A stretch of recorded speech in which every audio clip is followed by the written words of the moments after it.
কুন্তিপুর গ্রামের এই বাজারে প্রতি বৃহস্পতিবার আর শনিবার বড় হাট বসে। ভোর থেকে শুরু হয়ে রাত পর্যন্ত জমজমাট থাকে পুরো এলাকা। কিন্তু সেদিন সকাল থেকেই আকাশ ভেঙে বৃষ্টি নেমেছিল, আর সেই কারণে সারাদিন তেমন একটা খরিদ্দারের দেখা মেলেনি বাজারে।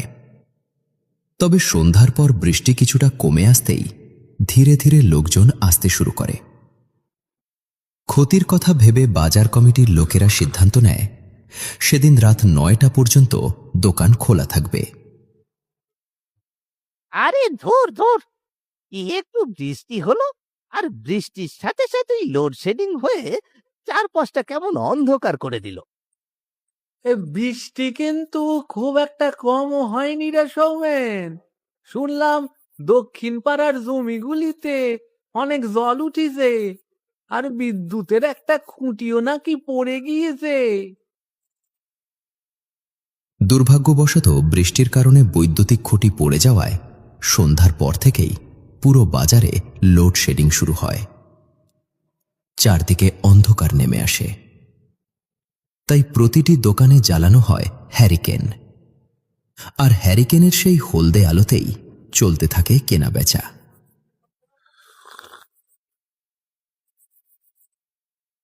আমি খানিক আগেই ওদিক থেকে এলাম, কই কিছু শুনলাম না তো। তুই কিছু শুনবি কি করি রে? তুই কি কোনো কিছুতে আগ্রহ রাখিস নাকি? আমি কোনো কিছুতে আগ্রহ রাখি না মানে কি? তুমি কি বলতে চাইছো ওটা কি বলো তো রামুদা? সামান্য কথা নিয়ে রামু আর দীপনের রাগারাগি দেখে কিছুটা নড়ে চড়ে বসলেন কুন্তিপুর গ্রামের একমাত্র বয়োজ্যেষ্ঠ ব্যক্তি ভূপেন। চায়ে একটা লম্বা চুমুক দিয়ে তিনি বললেন, আহ, এসব কি ছেলে মানুষই শুরু করলি বলতো তোরা? কোথায় কি ঘটেছে এই নিয়ে এত তর্ক বিতর্কের কি আছে? হ্যাঁ, তুমি একদম ঠিক কথাই বলেছো গো ভূপেন জেঠু। এই তোরা এসব বাদ দে তো, তার থেকে বরং চল এই ঝড় বৃষ্টির রাতে ভূপেন জেঠুর কাছে ভূতের গল্প শুনি। হ্যাঁ হ্যাঁ, একদম একদম ঠিক কথাই বলেছিস সৌমি। ও ভূপেন জেঠু, বলছিলাম যে তুমি আমাদের একটা ভয়ানক ভূতের গল্প শোনাও না। কিন্তু তোরা এসব ভয়ের গল্প শুনে পরে আবার ভয়ে বাড়ি ফিরতে পারবি তো? ওসব নিয়ে তোমায় ভাবতে হবে না, তুমি আগে গল্পটা শুরু করো। তাহলে শোন, তবে এটা কোনো গল্প নয়, এটা আমার নিজের জীবনের একটা সত্য ঘটনা। আজ থেকে প্রায় 25 কি 30 বছর আগের কথা। তখন আমার বয়স মাত্র 25 বছর। এক ঝড় বৃষ্টির রাতে আমার জীবনে এমন একটা ঘটনা ঘটেছিল যেটা আজও ভুলতে পারিনি।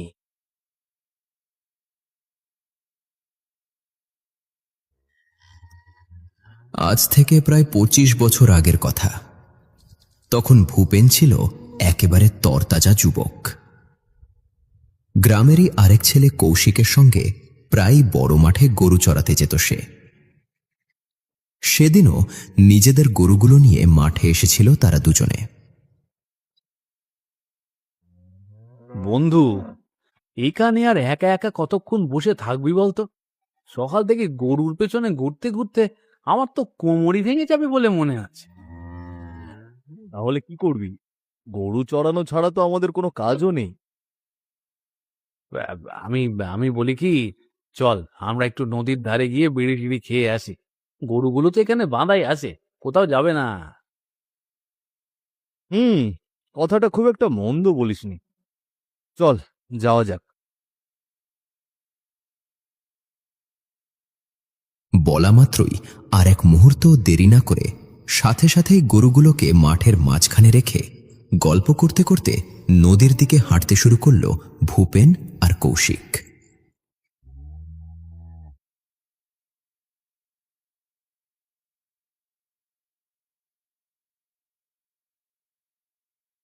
তোকে সেই কখন থেকে বলছি কৌশিক চল, সন্ধ্যা হয়ে যাচ্ছে, তুই আমার কোনো কথাই শুনলি না। কতটা দেরি হয়েছে দেখ। তাতে কি হয়েছে? ওই একটু আধটু দেরি হলে এমন কিছুই হয় না। ওখানটায় গিয়ে শরীরটা কেমন চাঙ্গা হয়েছে সেটা বল।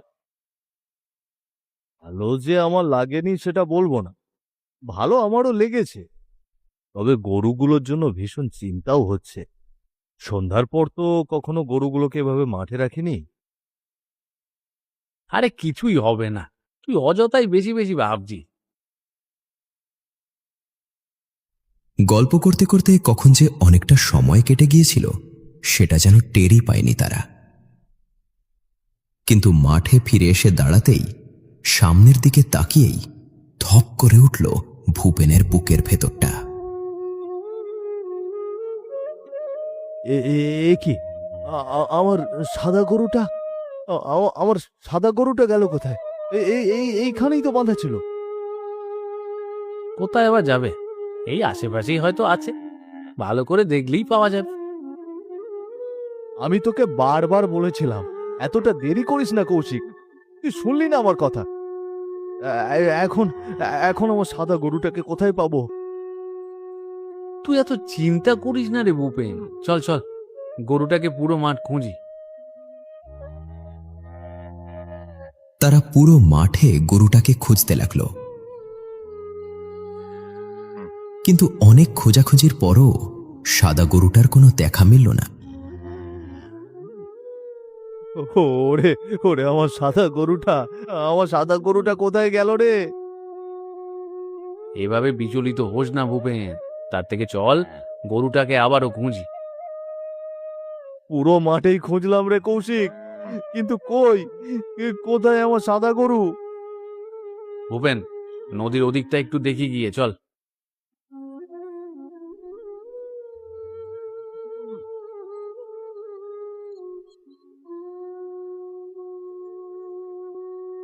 কুন্তিপুর গ্রামের বড় মাঠের পাশ দিয়েই বয়ে চলে গিয়েছে খুব সরু ও ছোট্ট একটা শাখা নদী। অবশেষে নদীর কাছেই ভূপেনের সাদা গরুটাকে খুঁজতে গেল তারা। ভূপেন, ভূপেন, ওই দেখ, তোর সাদা গরুটা ওই হিজল তলায় ঘাস খাচ্ছে। কি, আমার সাদা গরুটা তো সত্যি সত্যি হিজল তলায় ঘাস খাচ্ছে, কিন্তু গরুটা ওপারে গেল কি করে? নদীটা সরু হলেও তো বেশ গভীর, আর এই গভীর নদী ওই গরুর পক্ষে পার হওয়াটা তো অসম্ভব। আরে এটা কোনো বিষয় হলো নাকি? নদীটা গভীর হলেও বেশ ছোট, গরু হয়তো সাঁতরে সাঁতরেই পেরিয়ে গিয়েছে। তুই এসব নিয়ে মাথা ঘামাস না, তার থেকে চল গরুটাকে নিয়ে আসি, রাত কিন্তু অনেক হয়ে যাচ্ছে। হ্যাঁ হ্যাঁ, তাই চল। কেমন যেন অস্বস্তি লাগলেও কৌশিকের কথায় আর আপত্তি করল না ভূপেন।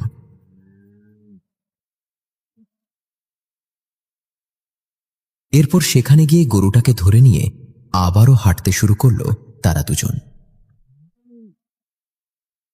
গরুটা যে পাওয়া গিয়েছে, এই শান্তি, এবার ভালো ভালো বাড়ি ফিরতে পারলে হলো। নদীর ওপার থেকে গরু ফিরিয়ে আনতে আনতেই সন্ধ্যা পেরিয়ে রাত 7:30 বেজে যায় ভূপেন ও কৌশিকের।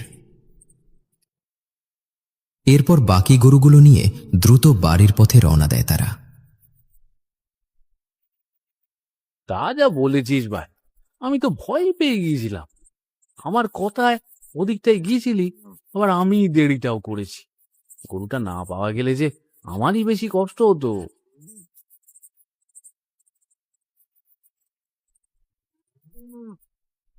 আরে আরে, গরুটা এভাবে ছুটছে কেন? এই এই দাঁড়া, এই দাঁড়া।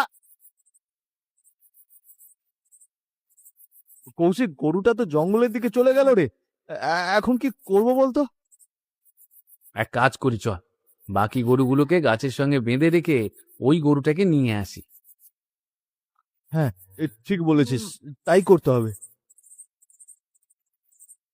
সাদা গরুটা পালিয়ে যেতেই বাকি গরুগুলোর আচরণও অস্বাভাবিক হয়ে উঠল মুহূর্তেই। পরিস্থিতি নিয়ন্ত্রণে আনতে আর এক মুহূর্তও দেরি না করে বাকি গরুগুলো গাছের সাথে বেঁধে সাদা গরুটাকে খুঁজতে জঙ্গলের ভেতর চলে গেল তারা।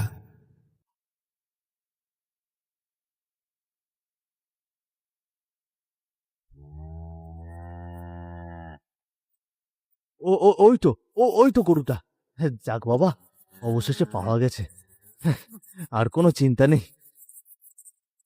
পাওয়া যখন গিয়েছেই, তখন এখানে আর দাঁড়িয়ে না থেকে চল গরুটা নিয়ে আসি। গরুটা আনার জন্য কয়েক কদম এগোতেই শরীরের সমস্ত রক্ত যেন হিম হয়ে গেল তাদের। হায় ভগবান, এ- এ কি দেখলাম আমি? গরুটার গরুটার মাথা এমন অদ্ভুত লাগছে কেন?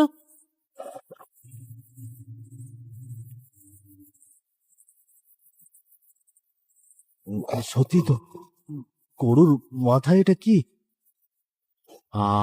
আমার কি মনে হচ্ছে বলতো? আমার মনে হচ্ছে এটা কোনো গরু নয়, এটা অশরীরী কিছু। মানে আসার সাহস পেলি কি করে? তোরা জানিস না এখানে কেবল আমার রাজত্ব চলে। কিন্তু কিন্তু তুমি কে?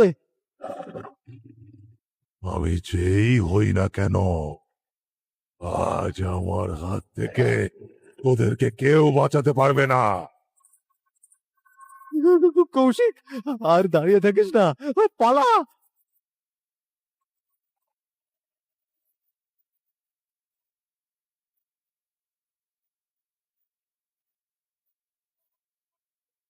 আজ আমার হাত থেকে তোরা কিছুতেই পালিয়ে বাঁচতে পারবি না। তোদেরকে আজ আমি চিবিয়ে চিবিয়ে খাবো। উম্মা।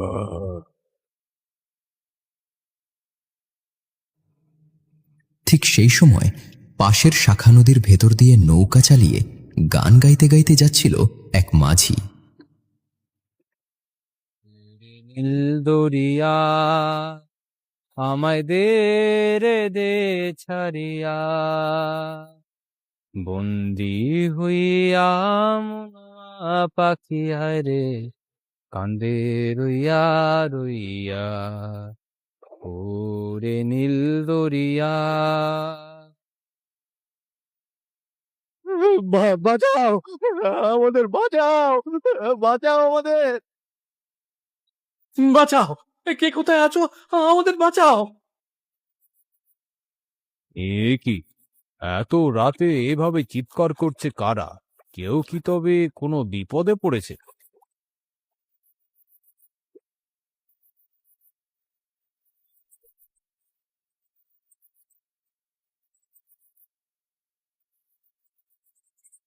ভয় নেই, তোমাদের কোনো ভয় নেই। দূর হ, দূর হ অপদেবতা।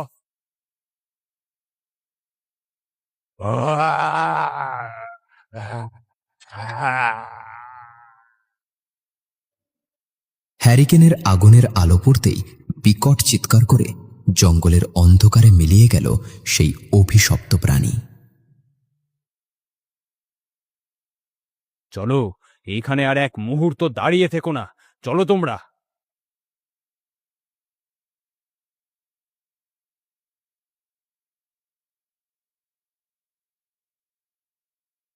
রাতের সেই ঘটনাটা আসলে কি ছিল সেটা যাচাই করতেই পরদিন সকালে আবারও সেই জায়গায় গেল ভূপেন, কৌশিক ও মাঝি।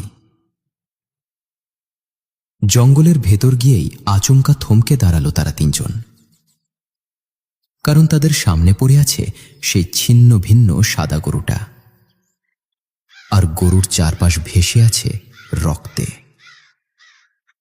সেই সাথে গরুটার শরীরের বিভিন্ন অংশ ছিঁড়ে ছিঁড়ে খাওয়া হয়েছে দেখে মনে হচ্ছে কোনো ভয়ঙ্কর হিংস্র প্রাণী রাতের অন্ধকারে এটাকে টুকরো টুকরো করে ফেলেছে।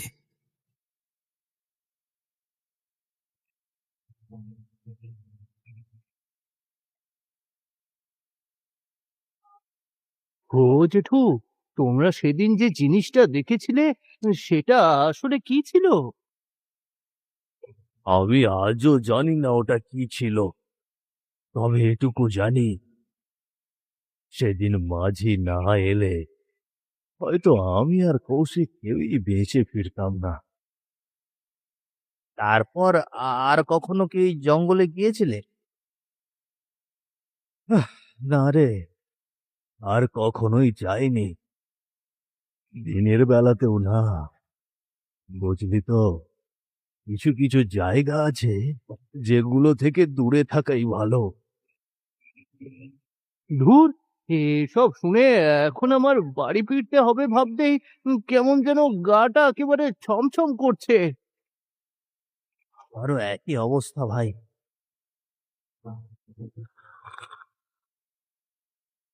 আর একটা কথা সবসময় মনে রাখবি, ভূত থাকুক বা না থাকুক, অন্ধকারে অযথা ঘোরাঘুরি না করাই ভালো।